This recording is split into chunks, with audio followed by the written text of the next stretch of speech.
Hello guys, welcome back to the Bookla channel. Today I want to talk to you about the latest updates. Promo codes can be service sensitive, tickets can be edited, email notifications have reminders and some other cool features, and payment gateways can send information in the URL. So please join me in this video so we can discover all these new features. Okay, here we are on the main Bookla page. The first thing we need to do is sign in. And of course, we're going to arrive to our Bookla panel. I want to talk to you about a few updates today, and the first one is going to be the email notifications plugin. So let's go there right now. So if you've been here before, you will notice that there is an addition here called reminders. We used to have the merchants and clients template. As you can see, we have two different templates for each occasion, for confirm and cancel in both cases. And under reminders, we don't have any templates yet, so we need to add one to remind our customers about their upcoming bookings. But before we do that, let me show you another very cool feature. Here, as you see, there is a reply to email like always, but now there is sender's email. So let's go ahead and set up sender's email.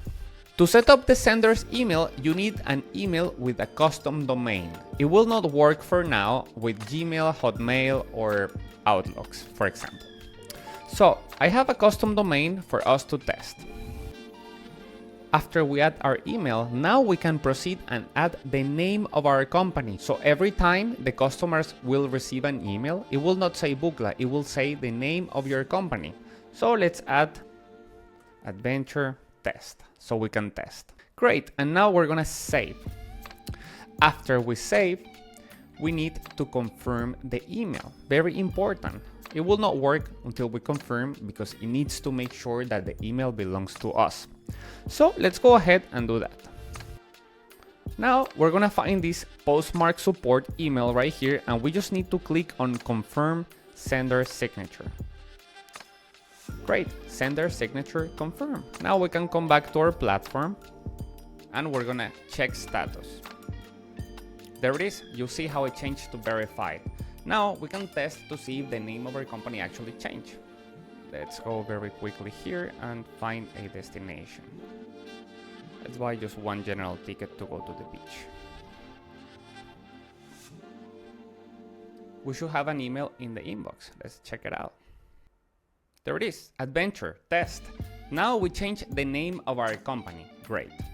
So the content is our confirmation template as always, with all the booking conditions and rules that we have already. So everything working great. We already changed the name of our company.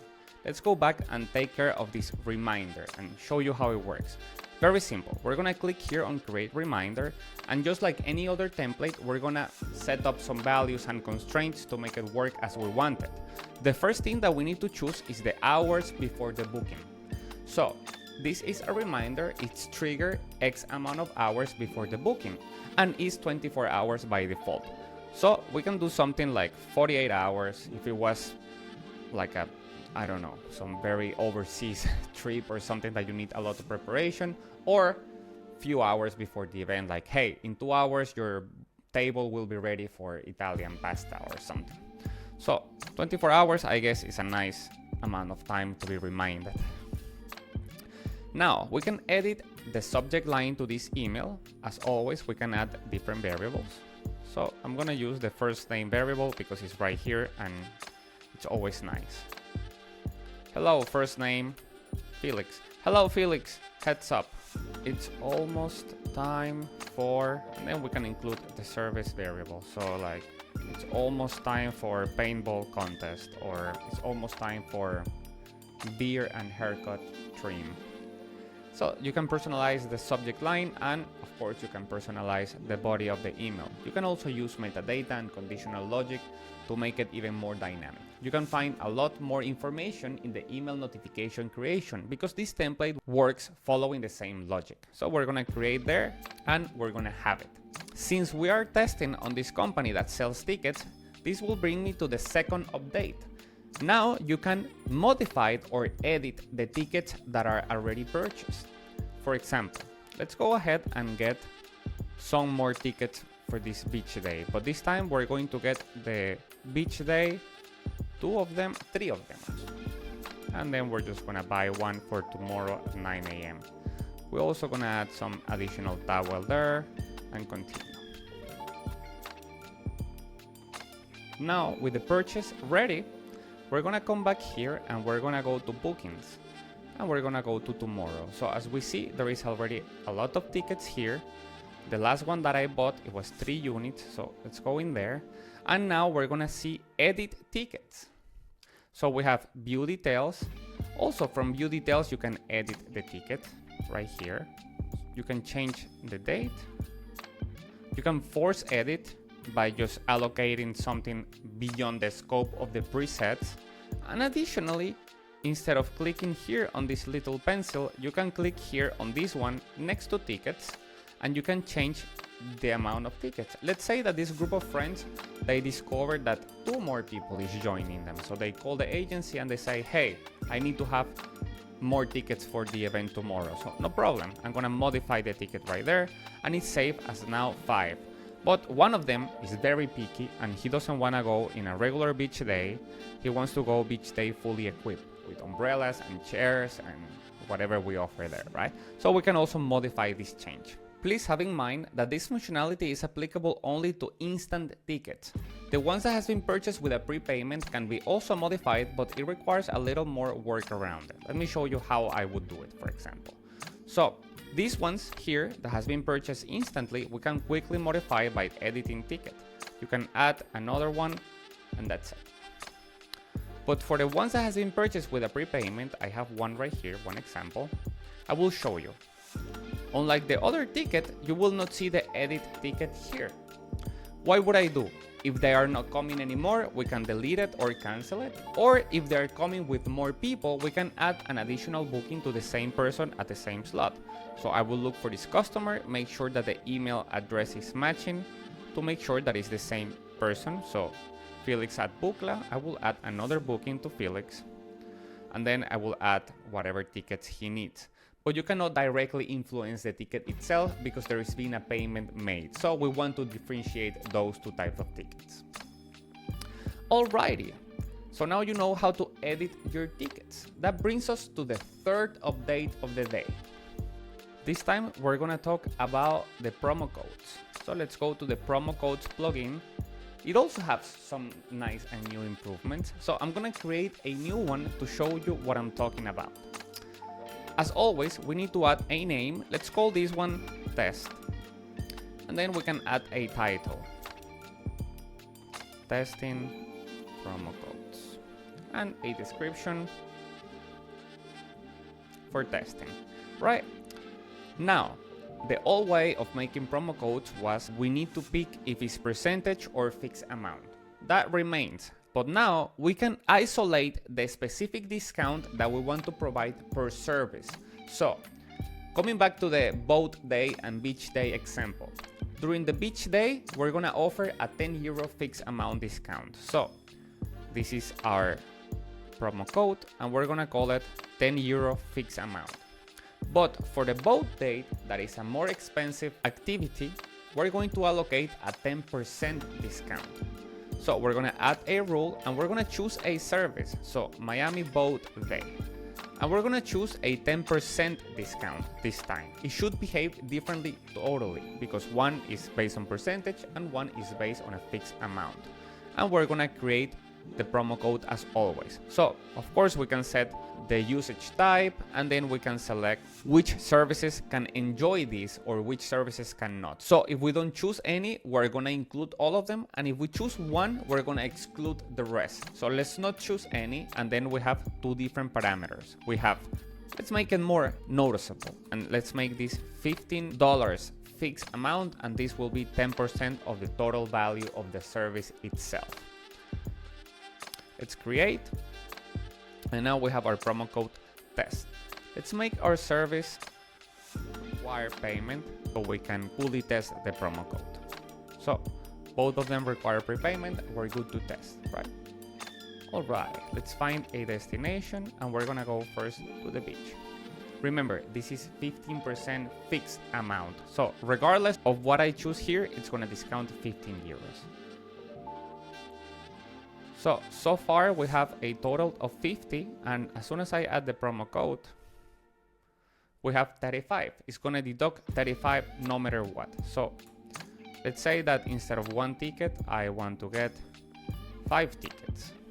So a total of 250, and if I apply my promo code, it's gonna deduct 15. So it's working as we wanted. Every time you apply it to the service, it deducts 15. Let's try the other service. The boat date. This is 10% of the full value. So let's go ahead and get something expensive like the VIP ticket, and then we're gonna figure out how much will it deduct. So right now we have a grand total of $800. Oof, a lot, right? Let's go ahead and add our promo code. And now we have 720, exactly 10%. Right, let's manage this thing and test it with another crazy amount. So in this case, if we buy 7 VIP tickets for the boat, we have to pay $2,800. But let's see if we actually get deducted 280. Oops, we made a mistake there. There you go, 280. If you're not good in math, if we add 80 to this number, it will become 2,600, and then the remaining 200, it will be 2,800. I know you didn't ask for the math lesson, but I couldn't help it. Okay, let's go back and continue testing new features. Now you know that you can isolate promo codes depending on the service, so you can use the same promo code in different ways. For the final act, we have 2 different updates to the payment gateway, 2 that work as one. So I'm gonna explain what it is. If we go to our payment gateway, now we're gonna see a few different things. We're gonna find advanced settings, URL templating, and we can enable or disable this. And then we also have signing secrets. And this one we can generate or write ourselves. So what is this? Let me briefly explain what it is. By enabling URL templating, now you can put variables inside the URLs that you use for success redirect, failure redirect, and cancel redirect. Why is this useful? Basically, you can use the URL as a way of conveying information. So you can allocate to your CMS, you can use it for analytics, or you can use it to customize the success, failure, or cancel redirect page. Basically, we're putting real data inside the final URL. So you can copy this URL and have some data. And you can connect a lot of different things to the URL itself and use it to pull this information from there. So, for you to find out more about these details, I will highly recommend you go to docs.bookla.com. And then we're gonna click on Start Guide, Payments, Redirect URL Templating. So here is all the rules and all the variables that you can use, which are these ones right here. You can use the IDs, you can use the item ID, you can use the item type, the plugin namespace, the amount, the currency, and the reference. So to quickly illustrate how it works, I'm gonna go ahead and then we're gonna redo the success page of one of our use cases pages. So let's go to Framer and customize this URL. We need the success page here, and then we need the URL. First thing we need to customize. We're gonna copy the address, and then, as I like to use always my super notepad, we're gonna have a clear notepad here, and then we're gonna add the URL here. Now, what I'm gonna do is I'm just gonna copy an example for the very nice documentation provided by Bookla. I'm gonna copy this from here, from the beginning of the variables, and then I'm gonna put it into my current success page. Now that I have that, even though I have different fonts, I'm gonna copy this from here, and then I'm gonna go to Bookla, I'm gonna go to my company in Bookla, and then edit that company itself. So this one should be company number 1, and then I'm gonna go to Stripe here, and as we see, there is the URL templating that we can enable or disable. And now, unlike before, we have this little pencil symbolizing that we can edit this field. So to the success URL, I'm gonna replace for the one that we just created into our notepad. And as you can see now, it has all the different variables. And we're gonna accept. Now, every time we process a payment in that website, then we should have all this information in the URL.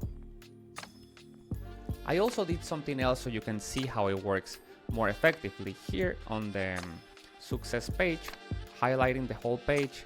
Under code, I also overwrote the code. So I have here this one called test number 2. Right now, by the default code is this one. And if we try to overwrite this code, we're gonna click on edit code, and this is the main code. So now I just rewrote another version that will indicate this page that I want them to grab some values from the URL and display them in the success. So right now it says, don't wait for Monday, see you soon. Very generic, right? So now, with the one that I created, it should have a placeholder that it says booking confirmed, paid successfully. I want to indicate the amount that it was paid because I can grab that value from the URL, and then the reference of the payment. We're also gonna fill out this whenever we make the final payment, because remember, the payment page is the one that is sending the information. So let's update the changes and publish. Let's make a booking. It doesn't work if we don't book, right? Right, so Friday the 1st at 12, we are gonna go with no promo code, with no nothing, we're going there. Let's just figure out what happens at the end. And we make the booking. Since we're editing the payment gateway, of course, we need to pay just to see it how it operates. Very nice feature. Ha! Look at this! Amazing. So success, booking confirmed. 95 USD paid successfully. So we pay $95 American dollars. And then the reference is this one right here. So as you can see, the same way I'm putting this data into the success page, you can use it to customize whatever you like. So if we grab this thing, the whole URL, and then we bring it, let's examine this URL. Let's forget about this and examine this. So we have the URL, and the first thing that we see is the amount right here. The amount is calculated in the smallest unit. So we have 9,500 cents. Great. Then we see the currency, and it indicates that it's US dollars. And we even have the tax ID and everything. So all the things that we wanted to get using the different variables, it turned into real values. And then we can check the reference. So for example, this reference right here should match this one right here. There it is, BD13CC46. So when I created this little code, I constrained the reference ID not to be super long, but for me to understand if it's true or not, a true reference or not a true reference. So as you can see now, you can grab all of these values and use it for analytics, put it into your CRM, or simply use it for display purposes as we're using right now. Okay, now we can officially say that you're up to date with the latest releases. Guys, that's all for the updates up to now, but the team is currently working tirelessly in very nice new features, so don't forget to subscribe so you can stay tuned. Send this video to your friends and like if you like the content. If you have any suggestions, please leave a comment down here and we're gonna read them all, I promise. Thanks for watching, see you next time.